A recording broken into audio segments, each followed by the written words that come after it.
Con la muerte de Theodore McCarrick, se cierra, al menos oficialmente, uno de los capítulos más oscuros de la historia reciente de la Iglesia Católica. Pero quien esperaba que el sistema que lo protegía también desapareciera con él, puede quedar decepcionado.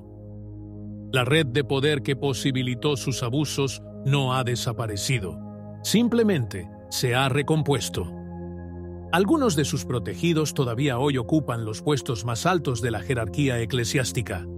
Y entre las preguntas nunca verdaderamente resueltas, hay una que continúa ardiendo.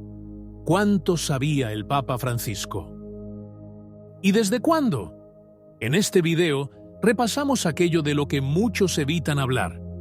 ¿Por qué no todo ha terminado con McCarrick? De lo contrario. Con la muerte del excardenal Theodore McCarrick, ocurrida el pasado jueves a los 94 años, se cierra formalmente uno de los capítulos más oscuros y escandalosos de la historia reciente de la Iglesia. McCarrick, figura central de numerosos escándalos, ejerció durante décadas una influencia considerable, tanto a nivel eclesiástico como político. A pesar de su destitución y alejamiento de la vida pública, es de suponer que su influencia seguirá sintiéndose durante mucho tiempo, especialmente a través de aquellos prelados que fueron ordenados o promovidos por su intercesión y que hoy ocupan posiciones destacadas en la jerarquía eclesiástica. Curiosamente, los informes sobre su muerte han estado marcados por cierta sobriedad. Incluso publicaciones generalmente inclinadas a una narrativa más explícita y crítica, como America Magazine y National Catholic Reporter, han mantenido un tono moderado. En algunos casos hemos observado la repetición de elementos ya presentes en el llamado Informe McCarrick, sin ofrecer, no obstante, mayores precisiones críticas ni actualizaciones sustanciales. Se podría plantear la hipótesis de que tal cautela editorial sea resultado de la sensibilidad que el tema sigue despertando dentro y fuera de la comunidad eclesial. Para comprender plenamente el alcance del caso McCarrick y la naturaleza de la controversia que ha surgido en los últimos años, es necesario remontarse al verano de 2018. Por aquella época, el arzobispo Carlo María Viganò, ex nuncio apostólico en Estados Unidos, publicó un documento de 10 páginas que provocaría un acalorado debate dentro de la Iglesia y fuera de ella. En este testimonio, hecho público sin mediación, el ex diplomático vaticano afirmó que el Papa Francisco había sido informado de la conducta indebida del entonces cardenal McCarrick, pero había decidido no intervenir, revocando incluso algunas restricciones impuestas por su predecesor, Benedicto XVI. La carta, que muchos calificaron de acto inédito en la historia reciente de la diplomacia eclesiástica, planteó interrogantes no solo sobre la figura de McCarrick, sino también sobre la dinámica interna de la Curia Romana y sobre la voluntad real de la Santa Sede de afrontar determinadas situaciones con transparencia.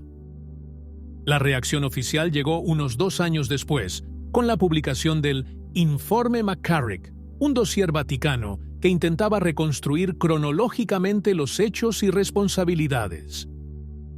Sin embargo, su recepción estuvo lejos de ser unánime. Los observadores y comentaristas notaron cómo el documento tendía a atribuir la culpa principal a los pontífices anteriores, Juan Pablo II y Benedicto XVI, así como al propio Viganò, mientras que el pontificado actual era presentado bajo una luz decididamente más benévola.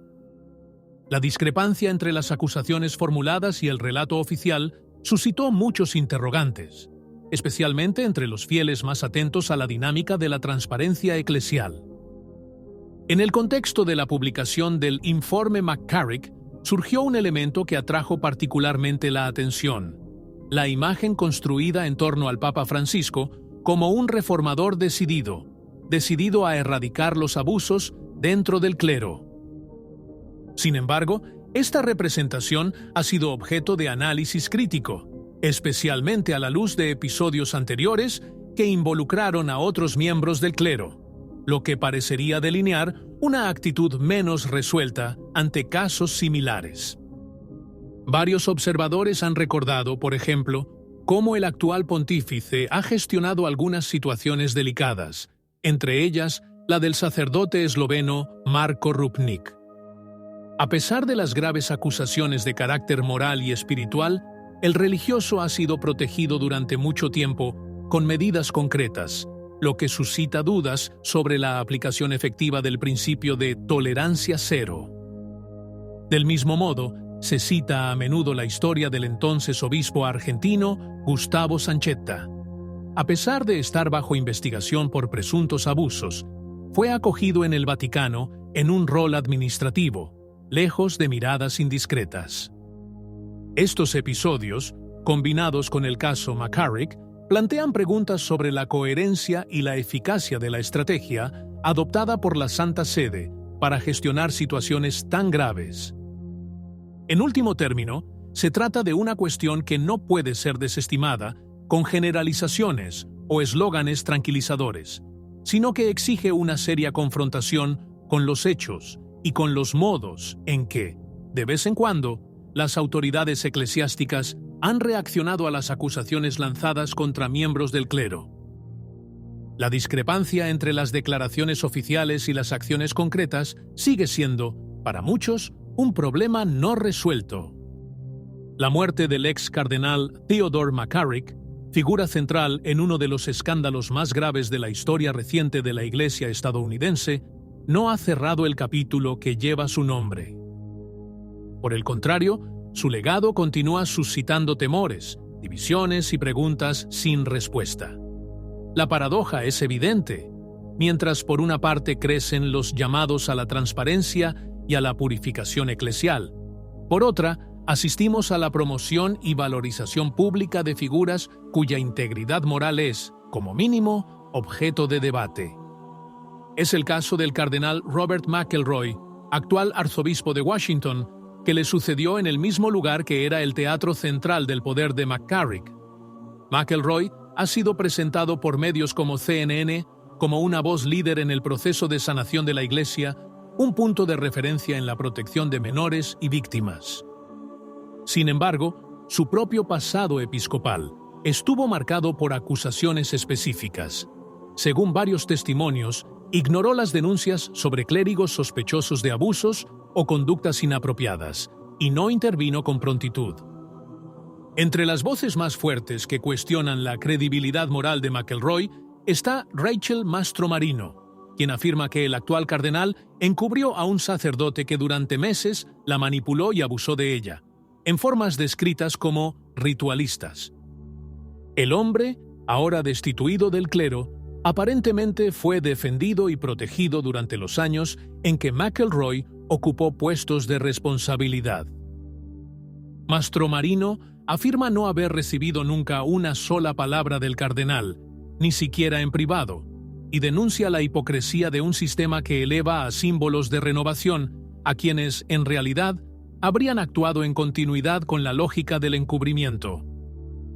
El hecho de que, precisamente con ocasión de la muerte de McCarrick, los medios de comunicación hayan decidido dar espacio a las palabras de McElroy como representante oficial de la nueva Iglesia estadounidense, no hace más que reforzar la percepción de una línea narrativa construida más sobre la conveniencia política que sobre la conversión real de las estructuras.